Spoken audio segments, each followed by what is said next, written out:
The January 6 hearings have been explosive.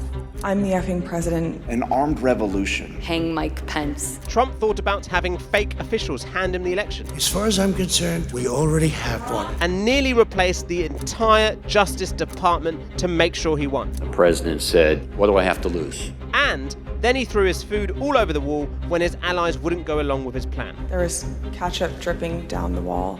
Even the next day, as he filmed a message for the public, he couldn't bring himself to say the election was over. Congress has certified the results. I don't want to say the election's over. Donald Trump, of course, says that this committee is rigged and that all of their evidence is fake.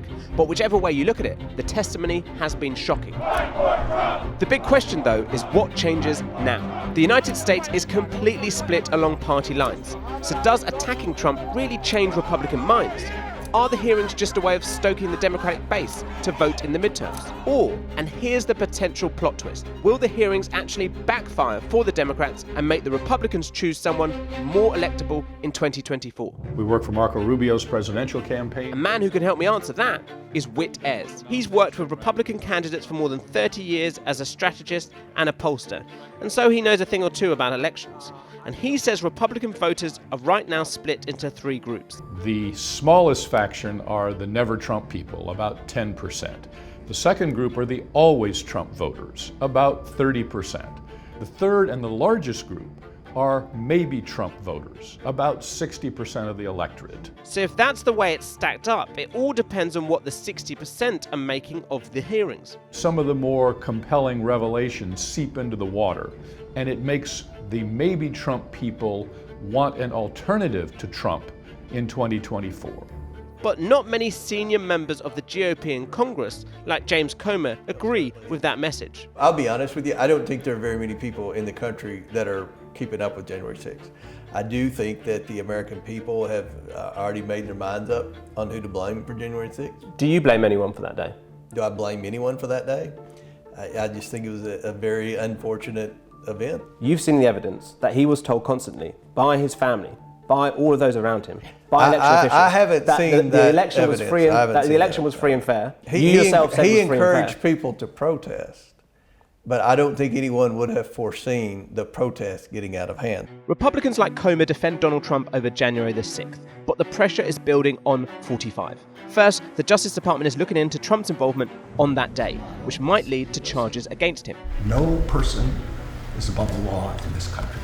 And the FBI have raided Trump's Mar-a-Lago home in Florida as part of an investigation into whether Trump removed and destroyed classified documents from the White House. Again, Trump claims that he's the victim of a plot, that the deep state is against him.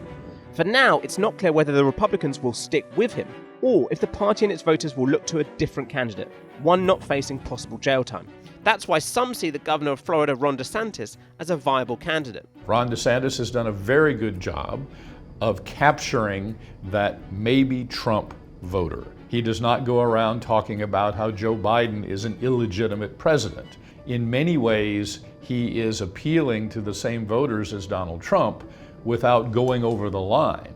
Because that idea of a stolen election is a bit of a turn-off for many voters. In fact, Democrats are even funding campaigns for some extremist Republican candidates. Chris Matisse is the pro-Trump Republican running for Congress. Because they think they'll be easier to beat. Candidates who are so far out of the mainstream that they can't appeal to a general election electorate.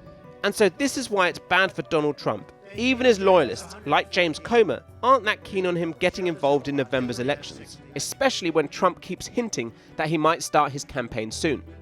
There are rumors that Donald Trump might announce his candidacy early for 2024. Would you welcome that? I would, I don't have any say in it. He's going to do whatever he wants, but I hope that the focus is on the House and the Senate. You think he'd be a distraction?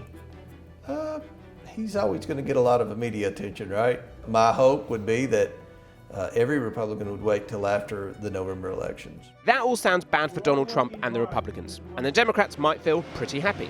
The hearings have been followed by a successful few weeks for Joe Biden. The first significant gun control legislation in 30 years was passed. America killed the head of Al-Qaeda, who played a pivotal role in 9/11. And a major $370 billion climate bill, a centerpiece of Biden's first-term plans, was finally agreed on by the Senate. And with the conservative state of Kansas voting to keep the right to abortion, Democrats are hoping that issue will be a vote winner in November. The Democrats have been behind the curve this year for the midterm elections because of a lack of enthusiasm. What overturning Roe versus Wade does is increase Democratic enthusiasm to come out and vote. But there's also a big downside for the Democrats when it comes to the aftermath of the January 6 hearings.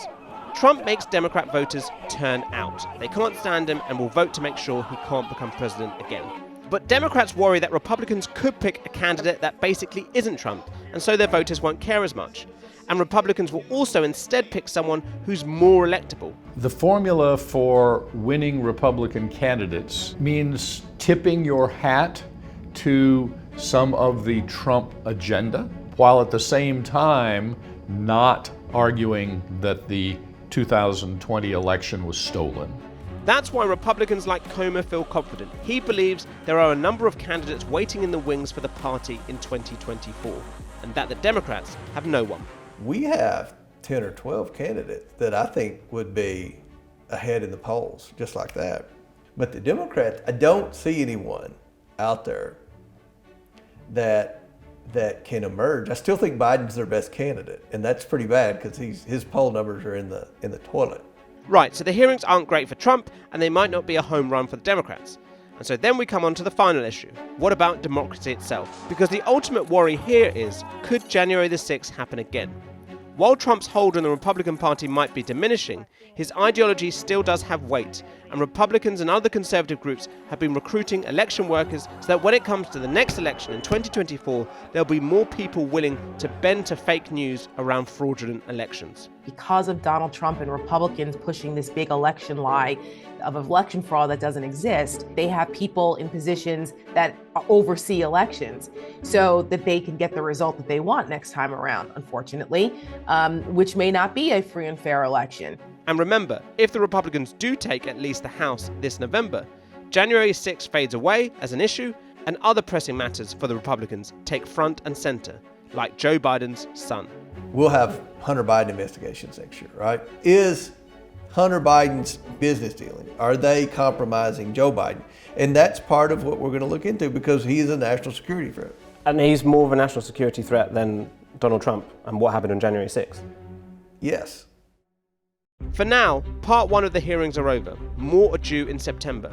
And questions remain. Will the DOJ actually charge Trump? What other officials will emerge with more revelations?